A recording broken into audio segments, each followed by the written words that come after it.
And we are live. This is Alive! Sean Murphy.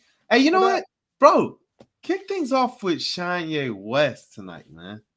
All right, let's see if it works. Let's see. We're either gonna get squeaky voice or auto tune. I have not Let's tested it yet. Please work. let's go. Kanye Let's West in the go. It's building, game time. baby. Mother. What's It going on, is. everybody? I want to welcome y'all to Woodward Pistons Table Talk, where Let's each and every go. week we are talking all things Detroit Pistons. And for the first time in about 3 months, we have some Detroit basketball to Yes, discuss. I sir.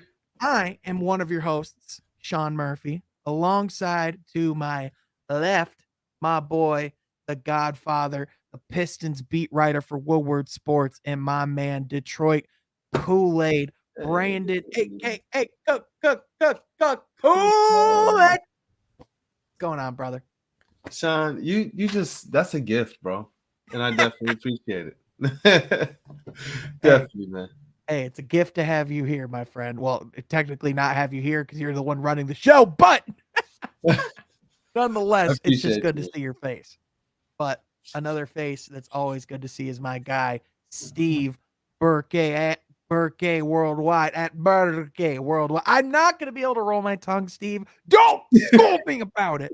But Steve, it's good to see you, my friend. Yeah, don't worry if you ever get anybody from Borke listening in. They'll let you know in the comments. So just wait.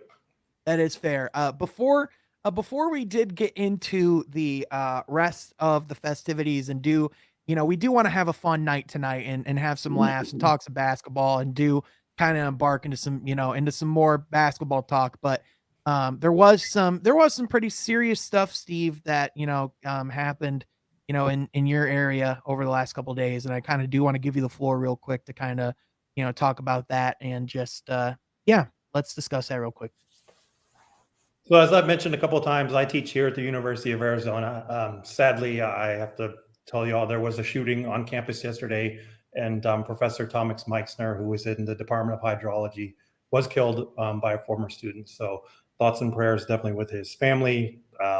Just been a rough couple hours, and yesterday, rough week after that. Since then, with campus and students and everything, just everybody out there, man, let people you know that you love, let them know you love them. That's all I can say. And again, thoughts and prayers to Thomas Meixner's family, man.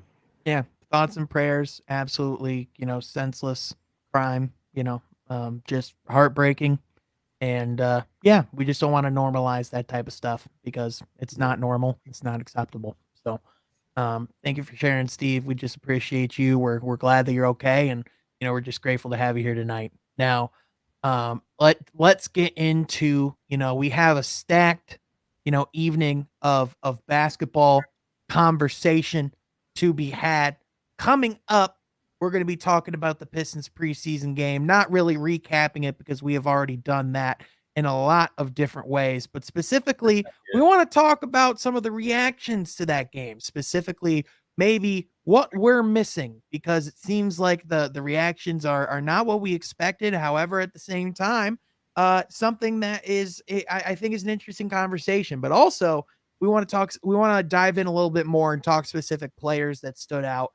Any storylines that came out of that game and what we're looking for, going into Friday night and the rest of the regular season as well, and the rest of the preseason too. Real quick, shout out to our boy Carl, 0-16 as well. Thanks for being in here as always. But Carl, one of our constant guys, just is feeling under the weather tonight, unable to join us up here, but we appreciate you always being here in the comments, brother. We love you. Be sure you go check out his work. Carl, get well. Well, Yeah, go check out his work as well, by the way, man. He's done some incredible highlight trailers and hype, getting us ready for the season. But guys, before we get into that, we got to talk Victor Wembanyama and Scoot Henderson. Ooh. Don't worry, Steve. Ooh. Not only will you not scold me about how I pronounce your last name, I say that as if Steve is actually going to scold me. But also, don't worry, we're going to talk Scoot Henderson, because Steve, as the draft expert, if people don't know, the two top prospects of this upcoming draft class faced off in a showcase. At least the two current top two prospects. Anything can change, but assuming it doesn't, these are the top two guys. Steve, it seems like the world has been woken up to the fact that this Victor Wembanyama guy can play. I think he officially is about to enter the household name stratosphere within the next month, if he hasn't already. There's executives telling Adrian Wojnarowski, even today, that adding Victor Wembanyama to your franchise could potentially boost your value by $500 million. That's the type of value that we're saying, and even is being touted as the greatest prospect to ever enter the NBA draft. Is some of the conversation being had surrounding these two showcase games. Now, I want to ask you, Steve, I know that's a lot, because that is a big statement. I mean, we're talking, greatest prospects to ever enter the draft. There's a lot of incredible players that have come across the league. But Steve, I would argue there's not a prospect with his physical intangibles, with more of a complete all-around game that we have ever seen coming into the draft. Steve, is Victor Wembanyama the best draft prospect we've ever seen? I mean, no, but he's up there. He's definitely in the conversation. I just dropped the link in the comments there. Go look at that. It's a photo. As well, by Twitter. It's a photo of him standing next to Rudy Gobert, and he looks like almost a foot taller than Rudy. And there's a dude standing in the corner next to them who looks like one of the little people from The Wizard of Oz, and he's probably like 6 foot. So yeah, and if you watched any of the games, you understand this is 7'4", 7'5" guy. That's what he's been. Oh, what? Yeah, I need that to be my Twitter, but I need that to be my Twitter header photo. That is mean. That is mean. Oh man. But yeah, I mean, if you watch the game, somebody talk like KD's been thrown around.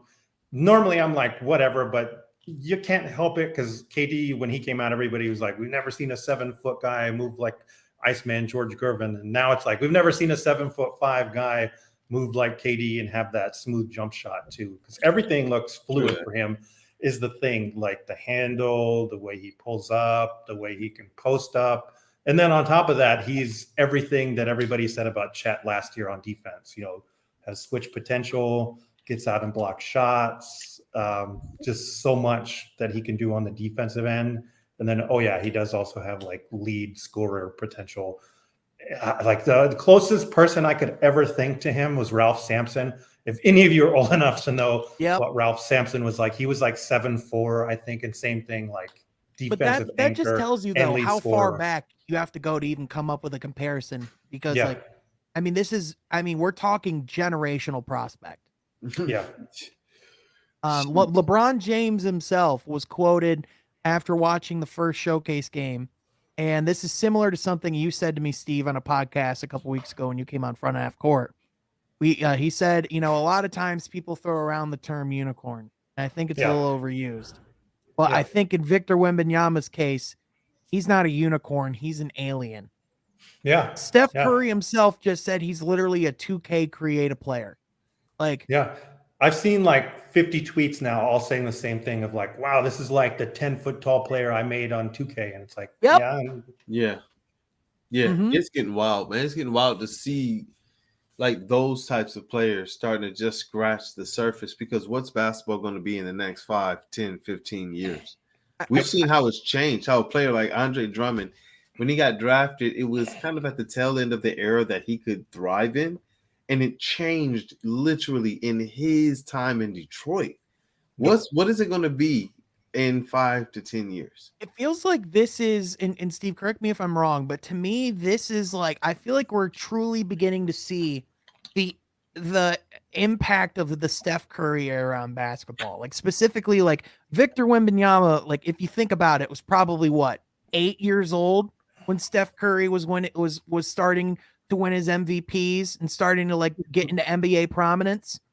You know, like the first thing that, you know, that kids started doing after they saw Steph Curry was started shooting the three. And it seems to me like a lot of these, you know, generational, you know, big talents that we're getting in the league now, like in the past, their games were predicated on, you know, interior play, right? And we're still getting a lot of guys who have that. But it seems to me like we're starting to get the generational bigs whose game is predicated on the perimeter. And that's the difference, is you're getting guys like Victor Wembanyama, who not only does he, like, he can attack literally at every area, but like if you watch his game, he's not only like a competent 3-point shooter, he's a good 3-point shooter. Like he has great touch, like it's seemingly at every area of the court, from what I can tell. Like it's just in these first 2 games, 37 points, 5 blocks, 7 threes. Second game, 36 points, 11 rebounds, 4 assists, 4 blocks. I mean, the stats speak for themselves. And then again, the film speaks for itself. You just don't see a player this size move like that with the all-around skill set. I don't know about like decide, because unicorns, I think it started with Porzingis back in 2015, right? That's when everybody was like, do we need these unicorns that can both block shots and shoot threes? That hasn't really worked out as well as people had thought. Like, how many of those guys can you really name? And I talked about this when I was on From Half Court. Like, where Victor Wembanyama is not a unicorn. He's like a different mythical beast altogether. So you just come up with another name, right? Like a dragon or a phoenix or a griffin or something else. You know, a liger, bro. Something like that, right? Just something you've never seen before. So yeah. And I think it is. I think it might be the influence is a mix of Steph Curry, but KD is another player that kids, they bought the shoes, they watched the videos, they watched the movie. Man, my son was running around watching that Thunderstruck or whatever, man. I don't know. I think that, you know, the mix of that, once you as a big man can play like KD, the mindset naturally might be to look at perimeter style oriented players. And who's affected the game in the last generation more than, like you stated, Sean, Steph Curry from the perimeter? Well, the other one I'll interject in. If you follow Rafael Barlow, who's like one of the top independent scouts out there, NBA big board, he talks a lot about how, like, when you go in a gym now and you just see kids like, you know, high school and younger shooting around, like they all want to do step backs. I think James Harden's another one that's really affected it like that. Because like when I grew up, we were all trying to like keep the tongue out and dunk like MJ, right? Like everybody on the court did that, no matter who you were. Now it's this idea with like step backs and busting the three. So I think it is a combination of that Steph, KD, and then Harden as well. Yeah, man. I can't wait. And yo, Scoot, right? Yeah, I do got to bring him up because, you know, Steve, this was a guy that, you know, you brought up as someone, I believe, correct me if I'm wrong, but this was someone that you said would fit with Cade Cunningham perfectly. And I know that you said, like, you know, you are higher on Scoot Henderson than Jaden Ivey, which I can understand. I mean, watching, which, you know, like, I'm not going to say like, I agree with that or anything. I listen, I just haven't watched enough Scoot Henderson, but from what I could tell, and Steve, you can elaborate more, Scoot Henderson is a hooper. And the comparison I keep hearing to Scoot Henderson is prime Derrick Rose. What are your thoughts on that? What is there any other comparisons you would possibly give? What do people need to know about Scoot Henderson? Because it seems to me like this guy's going number 2 overall. Yeah, so the ones that I've heard are D Rose, John Wall, and who's the other super athletic? But he has a better jump shot than those guys did, though. Yeah. Those are the first 2, though, just because last year he shot like 20-something% from 3 in 14 games in the G League. This year's the first year the played actually 50 games, the G League Ignite. So we're really going to get an idea of what he's like. But he's also like D Rose, to where if he shoots, cool. But if he doesn't, then it doesn't matter as much because of how much he gets to the free throw line, how he can put pressure on the rim constantly, and the fact that he's a floor general, that he doesn't just like do drive and kick, or that he doesn't just operate out of the pick and roll. Like whatever you want to put him in, whatever situation you want to put him in, he can do it as a point guard. And his defense has to come along. But I mean, he was a 17-year-old, 18-year-old kid in the G League. Like really, you're going to expect that guy to go hard on defense. And if you know anything about the G League, defense is optional. So you can't really fault anybody for not playing defense in the G League. But his flashes and the things he did on film, where he was a point of attack, like that fly you can't swat away, like that, again, that would be perfect next to Cade, in my opinion. And I think the Mike Schmitz interview he did with ESPN is the thing that finally sold him on me. Not that he needed a lot of selling, but his self-awareness in that, when he showed him bad film, he would say, yeah, this is bad. Like, I definitely have to work on this. And he wouldn't try and make excuses, because there have been a couple of guys that have done those film sessions where it's like backtracking and making excuses all the time. And it just is like, I don't think I want to draft this guy anymore. That would be a tough film session for a team. They draft a guy and they're like, hey, listen, we want to make you better. And he's like, nah, I'm already better. I think the thing that's like the most impressive about him is, like, you know, he wasn't afraid at all. I think he embraced that moment and went at Victor Wembanyama in multiple cases. And, you know, for the first half, looked like he was having like the better performance. But, you know, I think, you know, like, and Victor Wembanyama even said Scoot Henderson's a great player. If Victor Wembanyama was never born, Scoot Henderson would deserve to be the number one pick. That's a bar, but also, I mean, it's just the reality of, you know, like, as great of a player as Scoot Henderson is, that like Victor Wembanyama, like, it would take catastrophic injury for him to not be the number one pick. And even then, I think over half the teams in the league would still take him number one, even if he tore his ACL. Yeah. And then just to return to Scoot real quick, let me give you some numbers, because I did compile that for the Detroit Bad Boys. Top 20 that I'm doing, top 5 coming soon, 6 through 20 is out. Go read those for sure.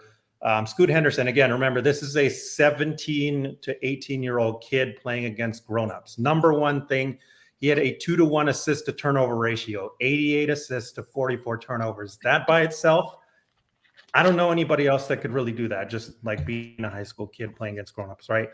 He was also 48.6% on his pull-up jumpers inside of the arc. He went 36 of 74 in 21 games. He was also 3 of 6 on his pull-up threes. That's something he'll work on, but I feel very strongly that he'll be all right on those, because the mid-range, I think, is a lot harder than those pull-up threes, in my opinion. And he did get to the rim a lot and finished 64% shot at the rim, 48 of 74 on shots within 5 feet of the basket. Again, this is like, there are NBA vets that wish they could do half of that already, right? Being able to finish at the hoop, be able to attack in the mid-range and convert at a high level, and then also, you know, being able to facilitate but do it smartly and keep those turnovers down low. It's just amazing to see how mature his game already is, and that he can only get better. Yeah, no, that's an awesome thing. When you're looking at those types of players, you almost start to salivate because of the thing that you said, second to last, not just getting better, but the ability to play make while making little to no mistakes. You know, but that is one thing that I definitely appreciated out of Jade and Ivy, and we're gonna get there. I know that's where we're gonna go next. Is this Pistons over under reactions? You know, what are we taking this thing the right way or not? But with Scoot, I see what you're saying. I see what you're saying, man. I liked his confidence. I liked his fearlessness, and I love the way that, I forget which one of you said it, the way he attacked the matchup against Victor. Yeah. He wasn't afraid of the moment. He embraced it. Like, you know, his mentality was to kill. And, you know, I think overall, I think Wembanyama got the better of the matchup. I just think he's not only is he just more of a complete player, but he's just a freak athletic specimen. Yep. That is a anomaly. So, that's who he is. And just get used to him really quickly. By the way, you know what's the one thought that's like in the back of my head? And I don't mean this like insult like our rival or anything, but like, could you imagine if like Victor Wembanyama just ended up being an Indiana Pacer and just like how anticlimactic that would be? Like, No. imagine like having like the generational talent, like just in Indianapolis. No, you know what and I'm the whole saying? Central will be stacked for years. Yeah, I mean it Get would, outta but here. how like how boring would that be? Bro, But in all seriousness, I yeah, the lived through Central would be stacked. LeBron, man, in the Central twice. Like, get him out of here. Here's But what at I least, will say. at least You know what's LeBron, so like cool? that was his home though. At least LeBron, it was home. Like there's something about to be said about that. But yeah, I will I agree say with you. Wembanyama and Indy's like sad face. my one Yeah. thing, the only way I'll be mad, because like, listen, I've accepted he's just not coming to the pit. We don't get nice things, right? But in all seriousness, I just don't think we're going to be in that conversation this year, despite what some people think after one preseason game. We'll get there in a second. But here's what I will say: if the Thunder end up with Chet and Victor, I'm done. If they wind up I'm with done. Chet and Victor, somehow, some way, Troy will wind up with some scrap that falls off their table at the very least, and at least it's in the West. If that happens, it's just like, oh my word. Well, we'll see you guys in the finals at some point. Yep. Hopefully, that's the best case scenario. Get them as far away from the Central as possible. Shove them over the line from the East to the West, and then I'll be a little bit more like, okay. All right, hear me out. Start Chet and Victor in your backcourt, and then bring in Mo Bamba, bring in Bull and Boban. That's your starting five. Let's no. go. Poku, they still got Poku. Poku can be at like small forward or shooting guard. Yeah, Poku can be the small forward. That's great. Bro, these are the people Troy Weaver's kind of learning from. Now that's positionless basketball. But I do feel like the basketball gods, if they exist, should give Victor to San Antonio. It just seems right. If anybody's going to win it, other than Detroit, like he should go there. Man, But guys, listen. No, Kyle K's not chopped liver. He absolutely. I just mean yeah, no, Cade's a generational talent in himself. He's a special player. But what I just mean is like, we've never been in the conversation for this type of player before. Hey, careful. Joe didn't like that comment. Joe can kick rocks. Anyway. He's on the phone with Serbian Connect. By the way, Ben Simmons tonight, 4 points, 6 turnovers. So elite Ben Simmons is back. But anyway, bro, that ain't no Killian Hayes. True. Let's talk the reactions. I want to start. Yeah. Listen. I said this on the Woodward Pistons podcast. I think I said this on the like right after the game. I had a sheet full of pretty good notes, man. I went down the roster of guys. Jaden Ivey, good notes. Jalen Duren passed the triage. He was rebounding well. He played decent in the pick and roll. Hey, he defended pretty decently, acquitted himself. Killian Hayes, he showed out. You hear these guys talk. Oh, Killian, aggressiveness, confidence. You see him do it in the practice. You see him do it in some clips. Now we see him do it in some games. I'm saying check. Bojan fit in to the lineup. Just looked like he just has been here for years. Check. I just kept going down the list. Marvin Bagley, check. I don't really want to see him shoot as many threes, but check.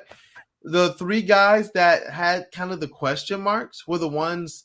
2 of them I just don't really question after one preseason game. And that's Sadiq and Cade, which I was surprised at the amount of comments and hate that all of us probably got as content creators and people that are covering the team. I mean, it was wild, bro. It's not even like it bothers me, like, because like at the end of the day, like the thing that those people don't realize is like those comments are actually like my comedic relief. So like they think that like they're like affecting me, but in reality they're like giving me content to laugh at.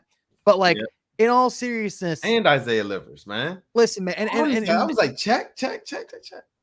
So, and we talked, and I talked about this a little bit too. I gave my theory, and like it's really, I think a lot of the people that haven't been tuning in all season, the people that haven't been watching or tuning in all summer or joining in these conversations. I think people that are that are viewing from afar just see the talent that we've accrued over the last 3 years, and you expect it to instantly all just come together and just see it explode on court at once. But the reality of it is that, we've talked about it all summer, man. The Eastern Conference is deeper than it's ever been.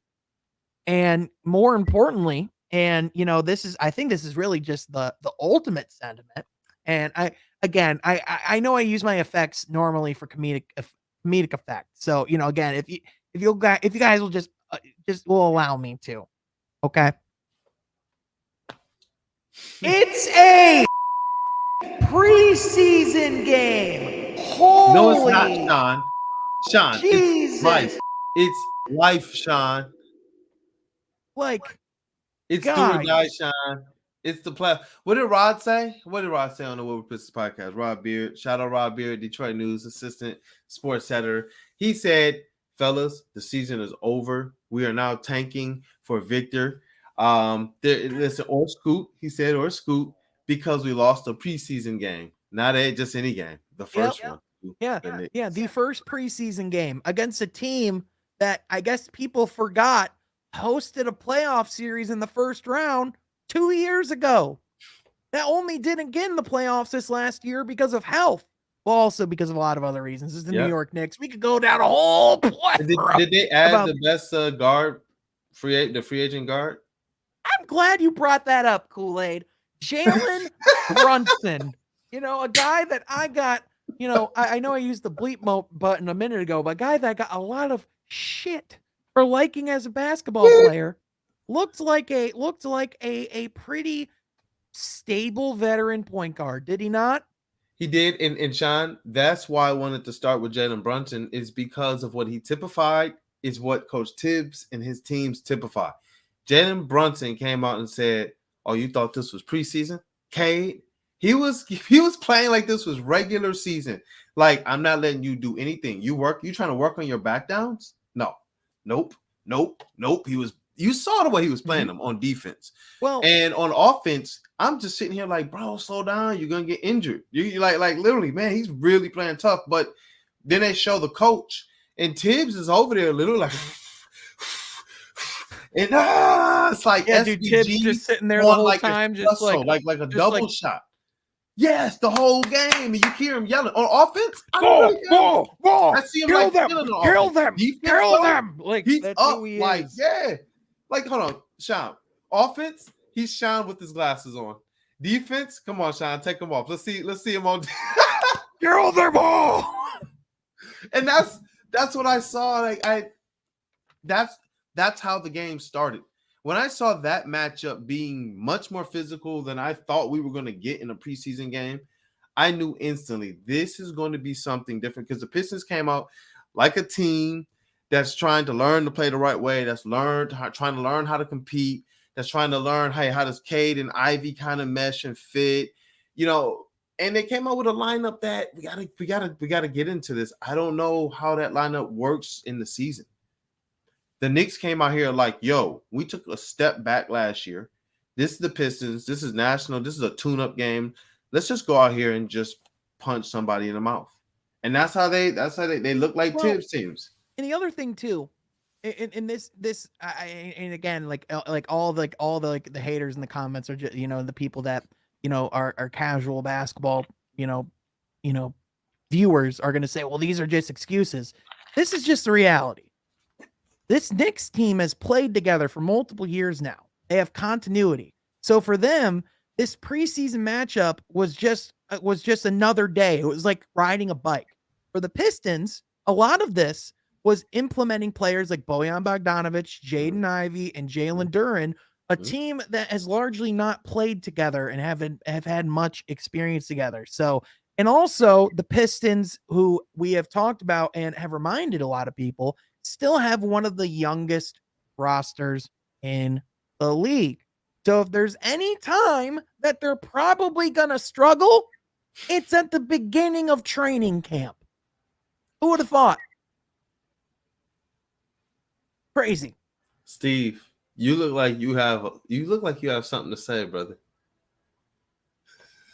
Ground zero. That is a word the front office used a lot, right? Ground zero. I guess nobody heard that. They heard the players talking about, competing. Because, who's going to listen in the front office, guys, right? Anyway, you got Cade, you got Ivy, people you're most excited about, Duran, but Rob Murphy, all the way up, Coach Casey to Troy Weaver, anybody in the front office that was interviewed said that word. We are at ground zero, meaning we finally laid to waste what we wanted to get rid of. Now we have a foundation on which to build ground zero, meaning that like we have that laid. Now it's about building it up. That house is not yet built. The structure is not yet sound. That is the next step of it. They're still figuring a lot of things out. Like you guys said, it's preseason. Yeah, there's parts of it that I was like, yeah, I don't know about this. But I do think there's only one absolute takeaway from this that I think the team should be concerned about, quite frankly. But I don't know if you want to get into that later. I can save it. Oh no, this aspect of it right now is one aspect of, are we overreacting? Are we underreacting? But it's getting into these aspects of it. State your truths, man, so we can prove if there's an overreaction or an underreaction. So it's like some of the things that I saw. I know we brought some of the stuff up, the turnovers. This was something that plagued them last year. This is something that you don't want to see them plaguing going into this next season. That I believe will further stunt a lot, especially with the way that Casey has a quick hook on people who are just actively younger players that are actively turning the ball over, not being a little bit careless, not allowing the team to be able to properly develop. And then people are complaining, why is Kojo in? Why is Kojo in? Turnovers, even though Kojo's turning the ball over. Casey says it's about make sure these younger players don't develop bad playing habits and such. Man. Well, and even if people don't like Corey Joseph, can we just have an honest conversation for 10 seconds about what Corey Joseph is, which is like a steady force, which is like, like a stable lock, like a veteran presence. Like, you know what you're getting out of him. You're not getting he's not someone who's playing overly, like lacking of intelligent basketball. He's someone that largely isn't trying to take away from the franchise players. Like, he's someone that, is there because he's a good locker room presence. He's loved by his teammates. And, he's someone that's there to, when you are at like Steve said, ground zero, someone that can help lay the framework and maintain the culture and identity they're trying to build. I mean, that's why he's here. If you want the truth. Yeah. And so it's like the turnovers. Yeah, that was one thing. The other big thing to me was the starters' defense. That was another big thing. I don't know if it was a lineup thing or if it's just more opportunity or what people are asked to do. Those were the two big negatives for me. And I know Steve I don't know if that was what you were going to touch on or not, but what was some of your negatives, man? Watching live and going back to the film, I don't think they can play Ivy and Bojan together again. If you go look at it again, those are the only two guys they attacked. Jalen Brunson, especially on Ivy, made him look bad. And yeah, he's a rookie. Of course, he's going to be bad on defense too. But if that's going to be a consistent thing, I don't think that they're trying to win games or anything. But talking about development again, I don't know how you can contain dribble penetration. I don't know how that helps to develop a defense. And I think it was even more worrisome for Bojan, to be quite honest, because he was too slow for Brunson, and then he got overpowered by Randall.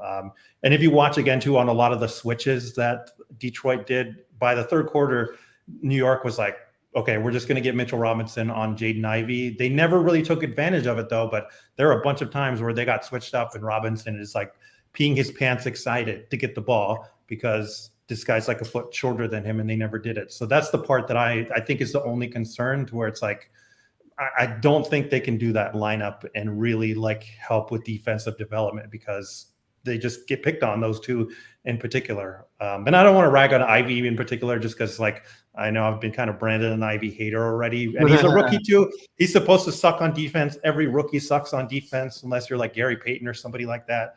So it'll take learning, but I just think not having somebody there that can contain dribble penetration is going to be something super bad for defensive development. And there is a wild thing that I will propose, but we will talk about that later. Yeah. I mentioned this too, man. The points in the paint that we gave up were like, I didn't know how alarming we should or shouldn't be about that, but well, guys, I mean, it's clear. I mean, the Pistons lost a preseason game. Get to the bunkers. Get to the barricades. Get to the shelter. The Pistons lost in the preseason. They're never going to win again. We need to be taking for Victor, guys. Oh, my gosh. Get the children. Get that. You know what it is, brother? It's like what Jeff said, man. Shout out Jeff Freddy, Mr. Everything. He's literally missed everything, man. Morning Woodward show, From Half Court, Woodward Pistons, clips, Jeff and Gentry. But I think it was just people finally getting that first taste of Pistons basketball, and they just don't know what to do with themselves. And like you said, coming off the Lions loss too. You know what I mean? A bunch of Ornery Lions fans, they need someone to direct their ire because they still have to have hope for the Lions, right? It's the same thing we do every single year. I remember we read this off. We had to tell people this is the only time that we vouch or will, promote Aaron Rodgers, man. Relax, people. Look, if you want to talk about some of the things that we would have liked to see guys do better, like with Killian Hayes, we're not going to judge him over a summer league game, but we did state he didn't go out there and do the things that you want to see him do. It didn't look like he took any steps forward. And honestly, it was the opportunities. We stated maybe it's opportunities, maybe it was what he's asked to do, because then he comes out in these practices, he comes out in his first game, he looks like he's been working on this stuff. It's not something you just develop in a month or whatever. And so, you want to, we could talk about what we saw, we could talk about what we liked, we could talk about what we want to see a little bit more of. Like for me personally, would be Stu with Isaiah Stewart. Again, I'm going to keep saying this. I want to see him lock down that starting position. But rebounding was a big thing of mine. I've stated it seems like he just can't get to that double-double. And he got one rebound. He got one. In 22 minutes, Isaiah Stewart got one rebound. Him and Bojan Bogdanovic combined. Steve came off mute, bro. They combined for 5. Him and Bojan combined for 5. Yeah, again, that's part of the defensive issue, I think. That's where I was like, I don't know how they play that front court. 14. Yeah. Their front court got picked on. Yeah. In that first game. Yeah. I know it's one preseason game, but the things that I believe will translate to the season, why wouldn't they get picked on in the season? Yeah. And this was like easy stuff too. And I mean, it's like a boxer who doesn't keep their front hand up in the position it should be. Like they're just going to eat jabs. Like no matter what level it's at, if you see that, you're like, this person is going to get knocked out pretty fast. And so the same way, like they can't keep a jab away. Yeah, that's why I think ultimately, like, and again, I said this before, the game even started. I think a lot of people, even when they saw the first leaks of what the potential lineup would be, for this preseason game, a lot of conclusions are being drawn. I think even the starting lineup is an experimentation within itself. I think that very likely could be the lineup you see starting the season. Yeah. But guys, let's remember, it's not going to be the lineup that's going to be finishing the season. I think the whole idea is for that to not be the long-term starting lineup. So I think, I think that's going to predicate on the development of Jalen Duren. And I do want to talk about him because my takeaway from this one preseason game, because again, it's really not saying, I want to clear. I don't want to say that you can't have reactions, because like Kool-Aid said, you can take notes, you can observe, you can have basketball opinions, right? Like that is totally valid. What I'm saying is, if you're making conclusions, no takeaways though. If you're making conclusions on a preseason game, that's asinine. That's my whole point. Because what we see, especially in the regular season, we see a coach go and get on his team after a game like that, and we see them come out and boat race the next team. We've seen the Pistons do it even when they've sucked. We didn't see who the Pistons are going to be.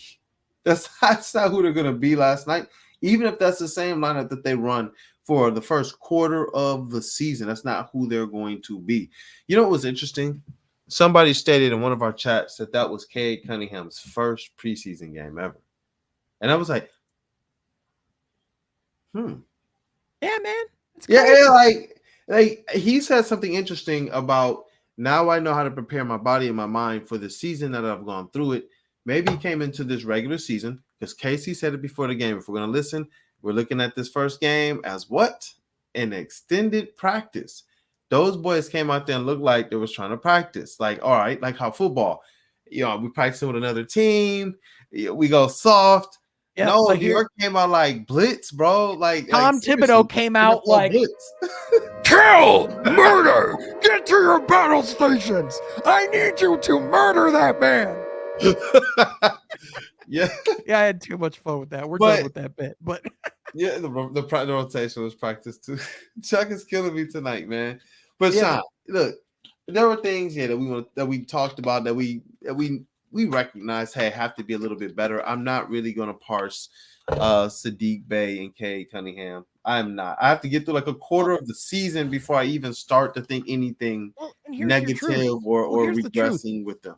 If we're going to have anyone that we want to struggle in those games, ideally, wouldn't it be like your best players? Like, wouldn't you want to see your rookies and your on the edge guys actually like coming in?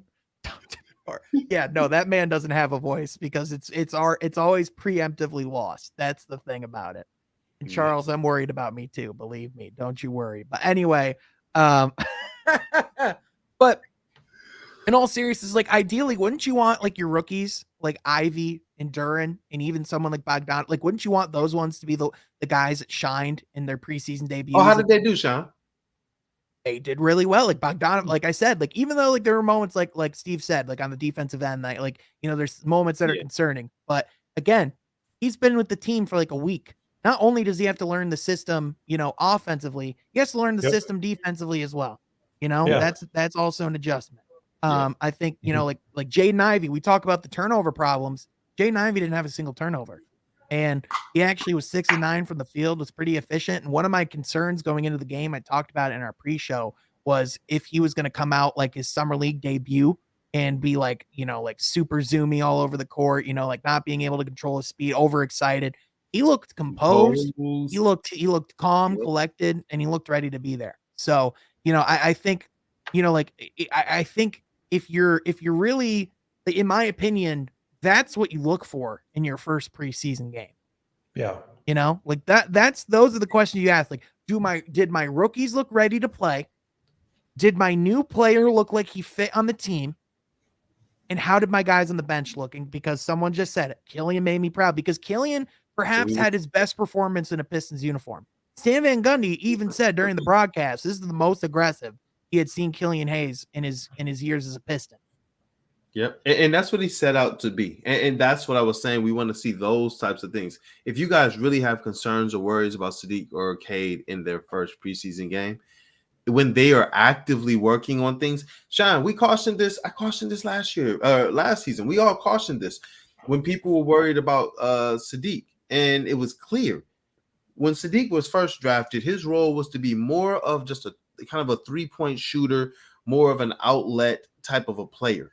His second year in, they said, let's see if you can evolve a little bit more. We saw him dribble a little bit more. We saw him back to the basket a little bit more.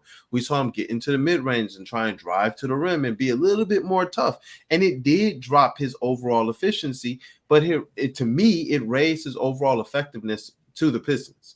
Mm-hmm. This year, we noticed Casey talking about pick and rolls for Sadiq. We noticed him talking about being more of a ball handler in the intermediary, so not just having the ball up top and dribble handoff or anything of that nature. He talked about him being more of a post-up player. These are the things that we saw him trying to do. These are the things. So, yes, you're going to see a guy struggle. You want to see what these guys and these players can do before they get to the regular season so you know exactly what you have. When you come to the regular season, you're going to see different sets and different lineups. Somebody mentioned it here. I didn't see where it was, but he generally kept the starters with the starters in the bench with the bench in this game. Watch NBA Live free. NBA HQ. No, I'm kidding. I'm kidding. Brings up a great point. Yeah, get the hell out of our comments. But anyway, no, like I think again, like we've talked about the physical intangibles have never been the issue of Killian Hayes. It's always been the mental, approach that he brings. And even though there were moments like in his aggression where like he could have made better decisions, he was at least making decisions, and he was seemingly making decisions at a quicker rate and just being more decisive as a whole. And I think like just I know Kool-Aid one thing he talked about was his attacking in the mid range, but also like just his like his drive, like his ability to drive to the paint just seems to be improved as well. We talk about his jump shot a lot, but it seems to me like he's going to be able to like finish through contact a little bit more competently this year. And if that's the case, that's going to help Killian drastically. Yep. Another thing.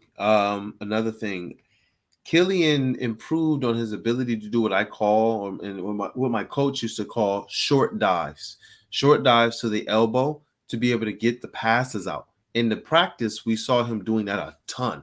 The highlights that actually made it out were him actually hitting the jump shots. But what he's doing a lot better is he's a lot more confidently attacking the middle. It used to be last year, if you look at some of the footage, where Killian would preemptively just go into the middle as if that's what the play called for, rather than being able to survey, pull the ball back out, and then attack again. So what I see him doing now is he's attacking the pick and rolls a lot more crisp and getting to that elbow faster. That's allowing him either a look at the rim for a shot, or to go all the way in for a layup, or to pass to a shooter right away. And when you have that type of confidence in your game, it doesn't speed everything up. It allows you to play faster, but to continue to be under control, to be composed. And Killian isn't a player who technically or generally gets himself into trouble a lot. He's a player that doesn't get himself into enough. So I want him to do what you said, bro. Some of those looks might not have been the best, but if Killian is looking, his IQ and his playmaking ability to me is so good that you live with any bad shot that he decides to take. Because Rod said it the most. He said, anybody complaining about Killian, how many shots did he take? Who led the team in shots in that preseason game? It was Killian and Cade. Yep. That's what you want to see. That's what you want to see out of him. And when you factor in the fact that some of his shots that he missed were threes, his effective field goal percentage was good for that game. Killian had the game that we want to see Killian have.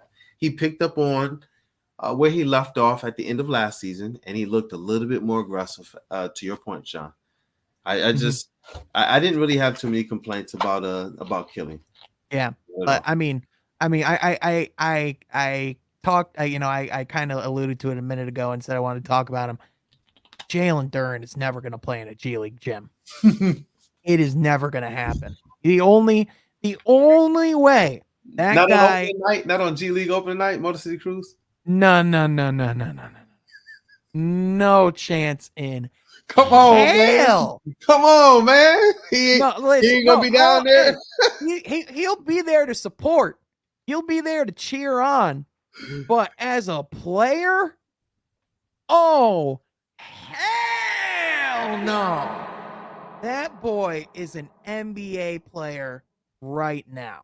And when I talk, like when I look at him, it's his physical intangibles. It's his defensive IQ at his age. It's his maturity on and off the court. Like, I mean, it's only a matter of time before we're eventually going to have the conversation of when is Jalen Duren going to start. I mean, like he's going to have to do some things. It's going to take a while this year. Like, I know a lot of fans are like, if we start losing games, are quickly going to go, start Duren, fire Casey, start Duren, fire Casey. Like, you know what I'm saying? But I think, he's going to visit a friend. Like, that's exactly it. Like, if he's looking for a night out for fun, that's why he'd be going to a G League gym. That's about it. But Wayne State campus is beautiful too. Mm-hmm. But Steve, you and I even kind of talked about this before, like I kind of how, I also am a big believer in Jalen Duren, but you and I also agreed that like people that expect him to be in the starting lineup right away need to heavily adjust their expectations. Well, I've heavily adjusted my expectations, and I'm going to lead the charge for start Duran, but don't fire Casey. Definitely not. So you're on the other side. Get the horns going, bro. Make noise charge. about this, bro. Get the sound effects going. Okay. Let's go. I wasn't expecting that. All right, Steve. Let's go, Steve. Let's hear it. You get a towel wave. I mean, just watching that first preseason game again, no overreaction, but if that's going to be like a problem with dribble penetration, I mean, you saw it already when Jalen Duren went in immediately. They got rebounds at number 2. Jalen Brunson didn't want to go near the rim, right? That's a big thing. The Pistons use such a switch-heavy scheme, though. That's going to be obviously something that's going to be ironed out. But if they're that bad on defense already, then let them work it out that way. And again, looking ahead to the draft, if you're going to be that bad and you're in the draft, there's only one center you really want to draft anyway, right? You've already really invested your development time and hopes in Beef Stew and in Jalen Duren. So why not just let them work the kinks out? And we already see he's physical enough to hold up there. We already see he's ready enough to hold there. Just let him iron out the kinks, man, under live fire. I just really don't see any downside to it. Again, if they're going to be that bad on defense, then let Jalen Duren learn. Come on. I think I like this, bro. I like what I'm hearing. To me though, first of all, just the reality of it is he won't start opening night. Like that's just that like for one, that's just the reality of it. Yeah. I think it's important to remember, because although I would agree that I don't think there's a lot of a downside necessarily. Just like I think no matter what, like you're like the win total is going to be around the same. Like I think he's definitely going to get solid minutes night 1, right? Yeah. But I think he's going to have to prove by necessity. Almost by necessity. But he's going to have to prove, he's going to have to prove consistently that he can stay out of foul trouble. He's going to have to keep consistently putting in that effort on the defensive end, which I don't have any concerns about. But, in order to get Coach Casey to put you in the starting lineup, that's just what it's going to take, right? Is to rush both up and down the court, to continue to crash the boards, and to beat and to, really attack on the defensive end. And if he keeps doing that at the rate that he is, my argument is going to be less and less, because in my opinion, I think this team is going to be at its best when he's ready to start. I just, I don't think the team's going to rush him necessarily. And I also don't necessarily, it is important to remember he is the youngest player in the NBA. Like he's still not even 19. But again, the front office said he was a top 5 evaluation in their eyes, right? He was a top 5 guy that they wanted. And this front office has shown the top 10 guys they pick, they start, right? They think these guys are ready to do something in the NBA right away.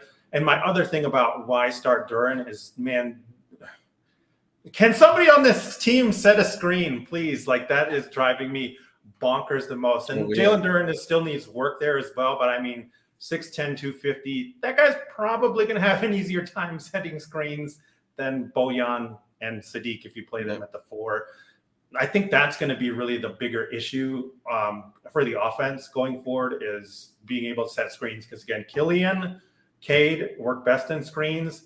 Ivy's fantastic off the ball running off screens. Like they need to get that more involved. And I think having Beef Stew and Duren out there continually working on that helps out a lot. And that's another reason why, like, even though I'm not a fan of Bagley, and that Bojan Bagley front court might even be worse on defense, it would make more sense to have that guy out there who's a lob threat for Cade. And Duren, I think, can also be that lob threat.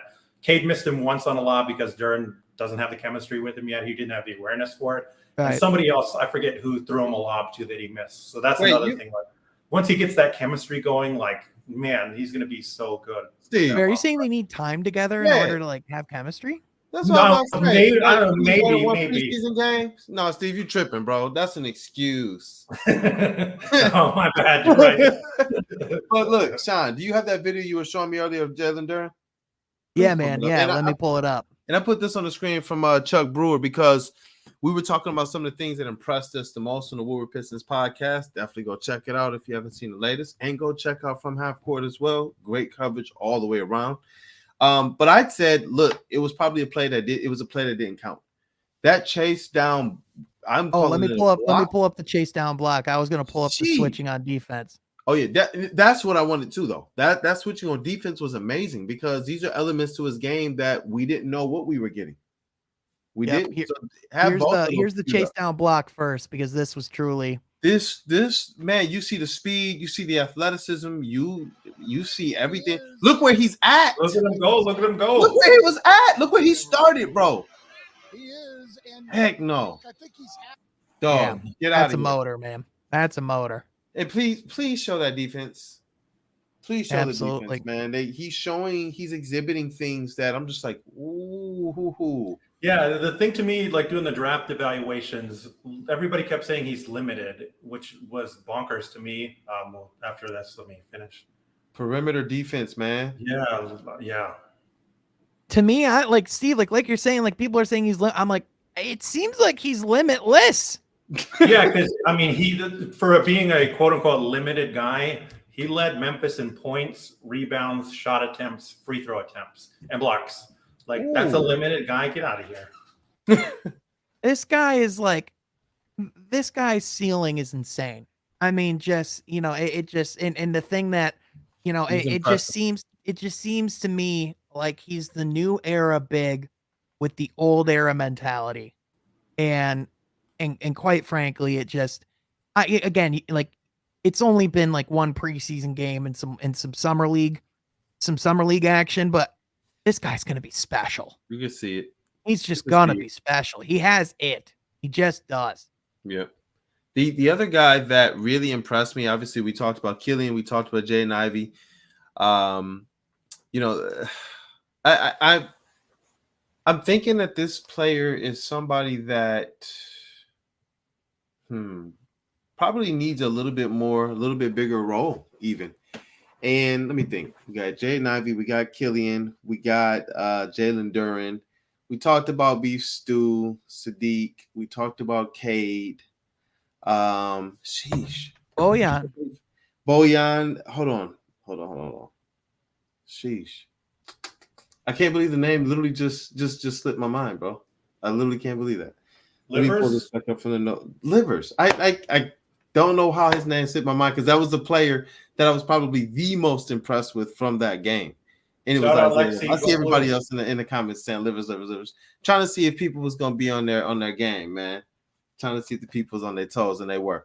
Isaiah. Yeah, that was a test. That's what that was. Y'all passed. Good job. Yeah, it's obviously in the title of the stream, but I appreciate the people. But I was sitting here like, goodness, I had to go back to the notes. Like, golly, it's been a week, y'all. But no, Isaiah Livers. Wow. Like, we sat here and we talked all summer, like, he's a second rounder. We saw some things. We want to see a little bit more. It's still one preseason game. To quote Chris Collinsworth, now here's a guy. That's all. That's it. Listen, I mean, everything that he did is stuff that's translatable to the regular season, man. Everything he did. The outside shooting, the talking on defense, the communicating, the playmaking. He just looks like such a low maintenance player. Such a low maintenance player. He's not out there just trying to get his, and he just fits and he just does what he's supposed to do. I liked it. For the first time in a long time, the Pistons have multiple players with genuine cases for significant time in the rotation. Like, and that's the thing. We talked about, like, we were like, why is Hamidou not in? And like, we later found out it was because of an injury. He's good. He should play in the next game. But it was a genuine thought in our head of, could he not be in the rotation right now? Because that's the thing, is that the Pistons are actually, compared to where we were, pretty deep. So like, and that's the other, the one last thing I'll say is, like, when I first saw the starting five take the court, my first thing I said in my head is, that's a basketball team. Like, that looks like a team that's ready to compete.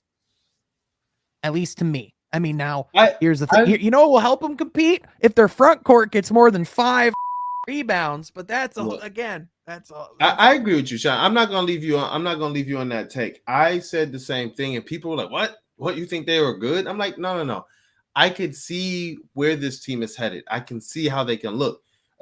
Not just the 5 rebounds, but Sadiq and Cade struggled as well. If Sadiq and Cade struggle, and Stu, if they don't struggle, and Stu has 1 rebound, the Pistons look way different. Still, they look way different. They look way better. And even then, in that first quarter, did they get run out of the gym in the first quarter? Or did, when you saw them catch their groove, Wembanyama hit a 3, hit another 3, this player hit a 3, this player hit a shot, and then all of a sudden it was a tie game? Or they were down like 1 or a tie game very, very quickly when things started to get going. That's the stuff that I saw, and it looked like you said, bro. That's an NBA team. The spacing, the only aspect of it that we want to see more of, and I just gotta wait and see what the heck Stu is gonna look like in game 2 defensively. That's the only other question that I really have with that starting lineup is just what's going on with that front court. Are they really as bad as giving up 62 points in the paint? Does that have more to do with the dribble penetration from the guards? Because it looked like our team was chasing all night. It looked like we were playing defense from behind all night, no matter the spot, except for obviously Duran, man, and Isaiah Livers. His defense was awesome. Duran and Isaiah Livers might be, and you got to throw Beef Stew in there. They might be the guys that can switch and defend like a plethora of positions the best on our team. And we saw them pretty much all do that in that game. But that starting defense is what kind of scares me.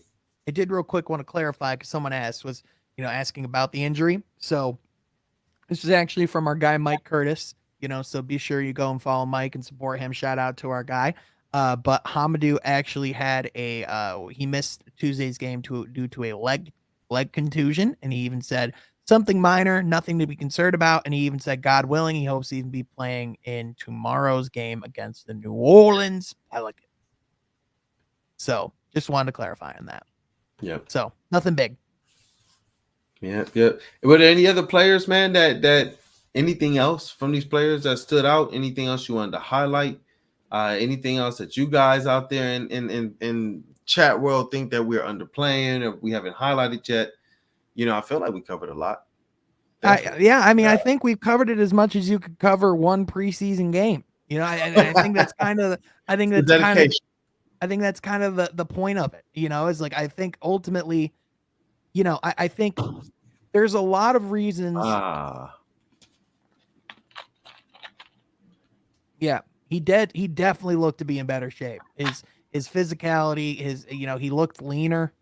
I'm excited to see what he does. Again, it's one of those things like overall, I think another thing too with Jaden Ivey, like one thing I will say, and I think even serial hater Steve over there can even acknowledge this, that I think like Jaden Ivey just like his body looks NBA ready too. Like a lot of guards are like, you need to bulk up a little bit more. Jaden Ivey, I don't know if he has that issue. I mean, I saw him and I was like, he looks like a dog, and like his 6'10" wingspan definitely stuck out too. It's like that Westbrook kind of Dwayne Wade. They got that kind of upper body. You could tell he's gonna have a good time. And I stated this. I was looking at this game. I was like, man, Ivy, you get that first step on people, and I see you instantly going for the layup or the floater or trying to pass it. Do you know your athleticism? Some plays it looks like he knows it. Other plays it looks like he's a little hesitant on it. And I started seeing in our comments of some of our shows and the Woodward Pistons podcast, they were talking about, you know what, I'm a Purdue fan. I watched Purdue. I went to Purdue, and oftentimes he had the lane or he could dunk on somebody and he just didn't do it. He would pull up short or this just because he might have seen a defender short corner or something of that nature. And that's something I'm hoping he definitely learns to, take better advantage of or whatnot. I don't know exactly what it is there. But that was something that even, I guess some Purdue fans were like, he's a great player, but there were some times when we thought his athleticism could have been his advantage, but he kind of took himself down a notch and tried to go with a layup or a floater. Yeah, I think it's about the variety of speed. You know what I mean? It's like being able to change your speed and being dynamic not just going one speed, like 100 miles an hour. And I think if he can learn to be more dynamic with that, I think it will help. Go ahead, Steve. I think it's also being stuck between two positions. At Purdue, he's not a point guard, but he play makes. He's not a shooting guard, but he does a lot of off-ball stuff. And then the big men are the focal point of the offense. The other guys are shooters around them. Mm-hmm. Not to say his role changed every night, but yeah, I agree with the Purdue people because like you just see him get a rebound, outrun everybody, and dunk it like bananas. And we had said this a little bit off and on at DBB. The worrisome part was that he doesn't look like the same athlete in half court, in full court, and on defense. He always looks different, which is maybe that's concerning, especially on defense. And there are a couple plays he missed Bojan wide open in the corner. And again, I think it is just getting in bad habits, right, of this Purdue thing where like his job is just to attack the rim on that one. And then the next play, his job might be to get this pass. That stuff I think will be, I mean, I hope it's ironed out, but it also is kind of less of a thing with Cade. And I also think too, like if they just committed to him off ball, like that stuff would be a lot easier too. But I'm excited. I'm interested to see how his role evolves over the season. Like I'm interested to see because, obviously I think a lot of what you're going to see at the beginning is going to be, that experimentation of what works, what doesn't. And I think eventually, you generally find that, pairs, generally find, the plays and the sets and, and the things that, that work for them. So I'm interested to see, like how Ivy, evolves his game just being around Cade, because I think they are going to, fundamentally change how each other plays basketball, and I think if it goes well, I think it could change it for the better. It's already changing. Oh, you go, Steve. Yeah, like I've brought it up before, Bruce Lee once said simplicity is the key to brilliance. I think if they had Sadiq in one corner, Bojan in another, they ran a high pick and roll with a screener, Duran, Beef Stew, or however, Ivy's the ball handler, like that driving kick game would be automatic just because of the way that Ivy can get in there. Like you're either going to have to stop him from getting a dunk and commit one of those extra weak side, strong side guys. And then you got Sadiq and Bojan open in the corners. Like that's money, man. Hey, well, and then I'm just even excited. I want to see, I'm sorry, Kool-Aid. That was my point. That was what I was going to say. I was going to say, if we didn't notice, the Pistons were running him some possessions as the main, not just ball handler, but primary playmaker, which is different. Killian was the ball handler, but was coming up the court and handing it to Blake Griffin to be the primary playmaker. They allowed Ivy to bring the ball up the court from out of bounds or off rebounds and literally initiate plays. And a couple times we saw that we talked about all summer, that quick dribble, that one step and then to the rim. We one step around the defender or off a pick and roll. It's lethal when he understands. Just go, don't think. If you know that, and this is what you were talking about, bro, he needs good screeners. Wipe that player out. Watch what type of player he is in that type of a space. He showed the propensity to play make. I believe that instinct and that IQ is going to get better. Not the IQ. The instinct is going to get better. The IQ is there. The instinct is going to get better. Knowing where your shooters are. I talked about this. Bojan's a different type of shooter. Whereas some players on the Pistons, like a Sekou or Killian, might sit in the corner. Bojan might say, there's a dead spot here. I'm going to just kind of move up a little bit. Go ahead, Sean.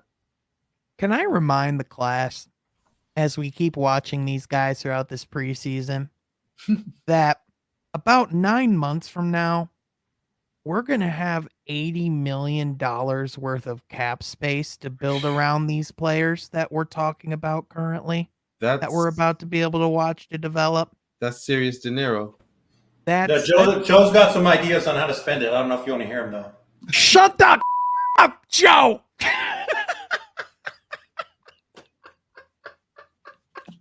That needs to be clipped like that right there. We just need shut the up, Joe, as like a clip on Twitter. Oh my god. We're gonna get that done. We're gonna get that done, man. Jeez. Oh, well, look, y'all. Game 2 is coming up tomorrow. Sean will be running point on that tomorrow night. I'm excited for him.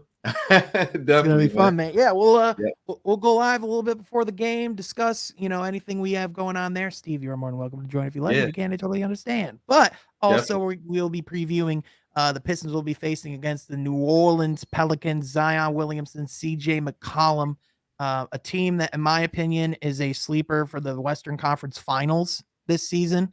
The Pistons, if you look at the preseason schedule, 3 out of 4 teams are going to be contending for playoffs. So you're getting your test early. And in particular, I'm curious to see, what Zion versus, the likes of Isaiah Stewart and Jalen Duren's going to look like. Steve, are there any players on the New Orleans Pelicans that, if anyone hasn't watched them, that you think people should know about? Trey Murphy, he was the Cade. The other guy wanted them to draft alongside Cade in that draft. 6'8", 6'7", about 210, 205 pounds. Combo forwards, really athletic, like underrated athlete. You'll see him get up and catch lobs or get out in full transition and dunk it. But a legit shooter, like he's got high arching shot that goes in a lot. That's mainly what he's known as right now. Still growing out his game. I think he's definitely somebody that can make a big impact for them because he's good on defense too. He's in a long line of Virginia alumni. Like Tony Bennett is one of my favorite college coaches because he really gets guys right. There are a bunch of Virginia guys in the league that nobody really talks about because if there's one thing that they can do, it's to play like punch you in the mouth defense. And then if they have ancillary offensive skills, if they're like Malcolm Brogdon and they have like primary offensive skills, they're so much more valuable. So I think Trey Murphy could be somebody that, because you don't need a point guard with Zion, really. Like you just need another defender and shooter. He could be somebody that really makes a big difference. You know who's another guy I really like for them, Steve? A guy who they drafted this year? Dyson Daniels.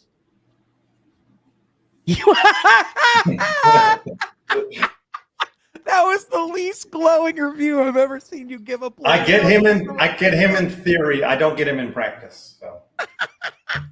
Okay, but in theory, do you see why I like him? Oh, absolutely. Great point of attack defender. The hope is you can develop him as a point guard. He's 6'7", I believe, as well. But his defense is really the selling point. Like he can guard 1 through the 4. I feel like ideally he gives you a lot of like what you were losing with Lonzo. Well, I think too, like the combo of him and Herb Jones is just a nightmare because Herb Jones can be that forward, almost like a small ball 5. He does a lot of the same things that Robert Covington did at like his peak, and he's getting better too, Herb Jones. And then Dyson Daniels is this point of attack guy that can go from the wing to like a LeBron or a Kawhi Leonard. That's what he's projected as. And like right now, he could be somebody that you would unleash on them. He's obviously going to have trouble as a rookie, get probably too handsy and stuff, but he's ready for that challenge. And again, only going to get better, it seems. Yeah. I mean, at the very least, I think to me, like you said, there's areas like every player has to work on, and I get like not getting him in practice. I think at the very least, I think going to the Pelicans might be the best situation for him in the sense that like there's not necessarily a pressure for him to produce day one. But he's also, he's also a compliment. Sorry to cut you off. He's also a great compliment to CJ and Brandon Ingram, who are not the best on defense. CJ doesn't have size. Dyson Daniel does. They're a nice 1-2 punch. Yeah, absolutely. Yep. Absolutely. All right, I sent it to the Twitter, Sean. I wanted to share something with you guys as well. Just like personal stuff and my religious beliefs, man. I've been honoring Sabbath, at least from Friday sunset to Sabbath sunset, kind of as my raised belief. And it's something I did in high school as well. It was pretty cool. It's not letting me show the article, by the way, because it says I have to be subscribed to this. Are you serious, bro? It came up on me. I'm gonna send a screenshot of it. It's actually pretty dope. And my school district, I went to Summit Romulus Academy or Romulus Summit Academy. And the school district actually allowed us to change our playoffs so that I would be allowed to play. And I was actually the only year still to this date that our high school won a championship. So it was pretty cool. We were able to observe the school, like Woodward Sports, has been accommodating despite many different backgrounds, many different beliefs, many different just cultures and such. They've been accommodating. They've been supportive. They have been, I've been in some environments where it hasn't felt like this at all. And some people ask, why do you go so hard for it? It's because of things like this. And it allows us to be able to come together no matter our background, no matter our creed, no matter our belief, and feel supported and be able to support freely. And I don't know, man. I just think that that's something good to be able to share or show. Next time, I definitely will open up with that article. It was dope. It was in the News Herald back in the day. It was a pretty cool interview, man. So And and it's also a reminder. I mean, it's all good things, but it's a reminder that Kool-Aid's a bucket. And that's the other. He won't say it, but I will. My team and I, man, we had some fun. We had some fun. I'll say it. I'll say it for him. He had fun kicking some ass. Man, it was dope. It was dope. Definitely missed the days, but honestly, the team that I'm loving right now is this team. And the only reason why I wanted to be able to state that is, when we put this whole coverage thing together, it was about people who could handle it, if not be better in these types of spots. And I'm grateful for someone like Sean.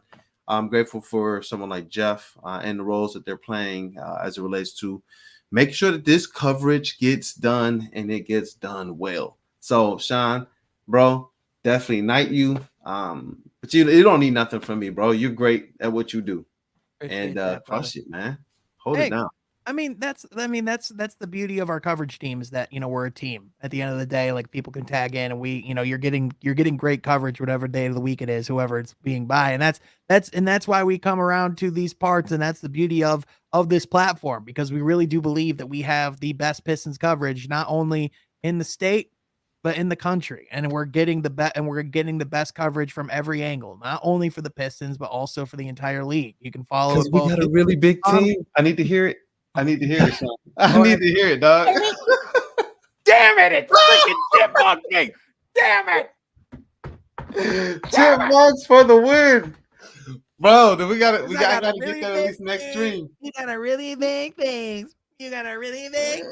Let's go, boy. I love it, man. Y'all better be going with no strings. Y'all we talking teams? Let's go. We talking teams? Hey, shout out to Nathan. Hey, we appreciate you for tuning in, man. Everybody, we appreciate man. y'all we have a lot of people in here. Yeah, man. We appreciate y'all for being here each and every week and tuning in. But also, we just appreciate, each and every one of you for supporting us. But also, be sure to follow all of us on Twitter as well. You can follow Steve on Twitter at Burger Worldwide. You can follow Kool-Aid at Detroit Kool-Aid. And if you're feeling so charitable, you can also follow myself at Sean Half Court. But in addition, be sure you're subscribing to Woodward Pistons. Be sure you're subscribing to From Half Court. Again, that's where you're going to get all your coverage. Thank y'all for tuning in, and we will catch you guys next time on Woodward Pistons Table Talk, and tomorrow for Woodward Pistons pregame. Let's go. Till next time, everybody.